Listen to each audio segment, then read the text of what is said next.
I am really honored to present this exhibition, Remedios, Varo, Encuentros.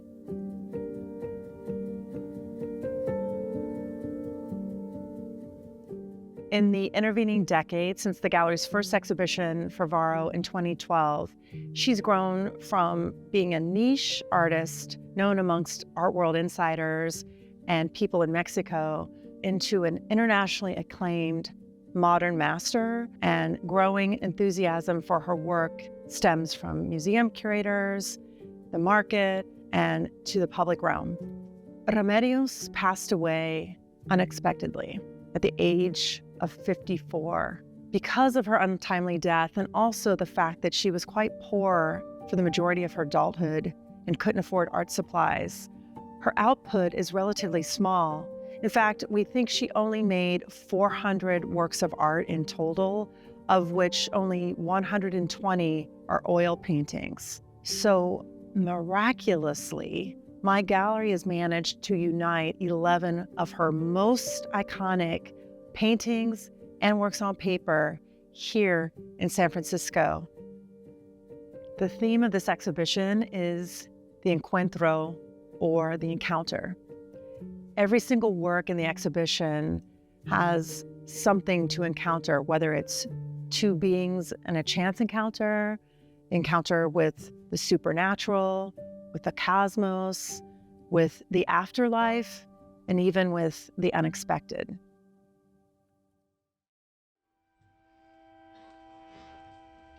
The exhibition Remedios, Varo, Encuentros takes its name from a painting titled Encuentro from 1959. In this work, the encounter taking place is between a woman and herself. Clothed in a watery blue dress, she cautiously opens a box on the table in front of her to find her own face staring back at her. She seems unfazed by this uncanny experience. The many unopened boxes lining the shelves in the background leave the viewer to wonder what other revelations may await the woman. The woman in the painting can be interpreted as a sort of surrogate figure for Varo herself. She painted herself into many of her paintings, including a number of the works on view in the exhibition. They cannot be understood as traditional likenesses, but rather more like self-portrait characters. These self-portrait characters are often androgynous and bear similar attributes to the artist: almond-shaped eyes, a heart-shaped face and pointy chin, and sometimes with Varo's own striking red hair. A Varo-like figure is the protagonist of another work on view in the exhibition, Ruptura, from 1955.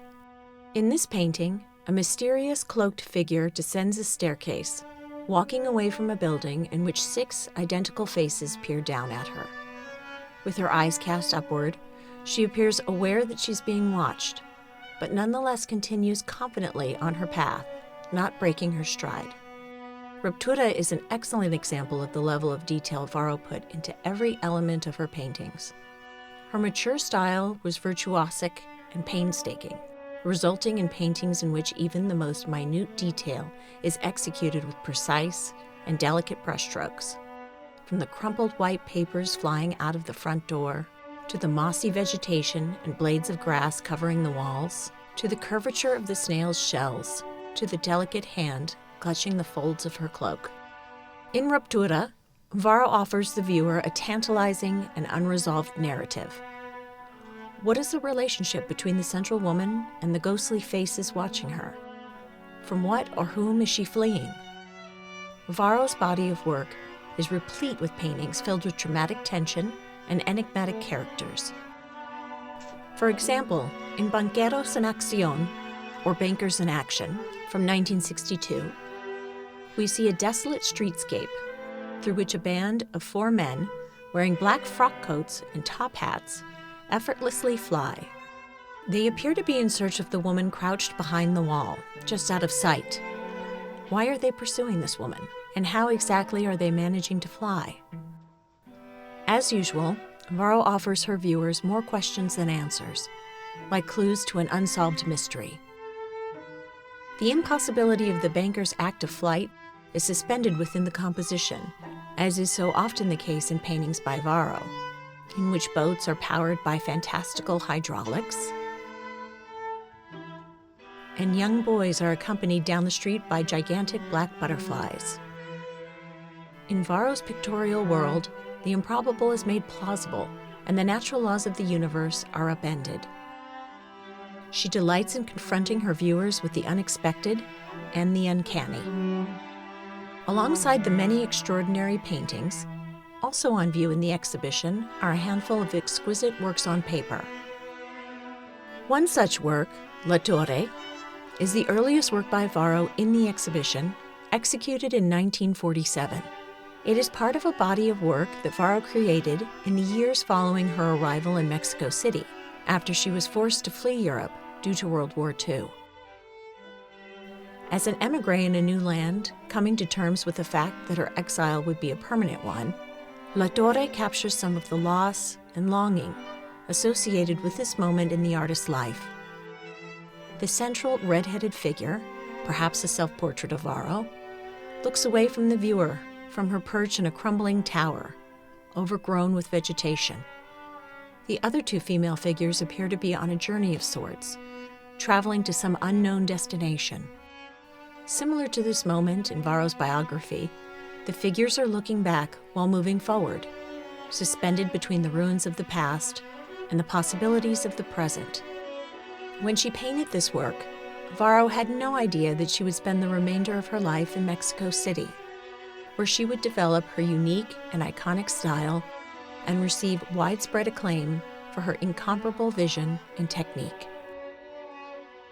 The final painting, completed by Varo, is on view in the exhibition, Naturaleza Muerta Resucitando, from 1963, is a magnum opus. It is remarkable for its size and for the fact that the composition is devoid of Varo's trademark figures. Instead, the central form in the painting is a lit candle, around which 8 empty plates levitate and a handful of fruits orbit and collide, leaving trails of cosmic dust in their wake. Anthropomorphic mosquitoes buzz around the chapel-like room. This is Varo's one and only still life painting, and it references the memento mori tradition of still life, which were popular in 17th century Europe as reminders that life is fleeting and to prepare for the afterlife. Given that it was Varo's final painting, the theme feels eerily prophetic and poignant. In her last work, she left her viewers a kernel of hopefulness and a message about the interconnectedness of life and death. From the fallen seeds that are scattered across the floor of the painting, new plants emerge and grow. In the world of Remedios Varo, all encounters, even those with the afterlife, yield new possibilities.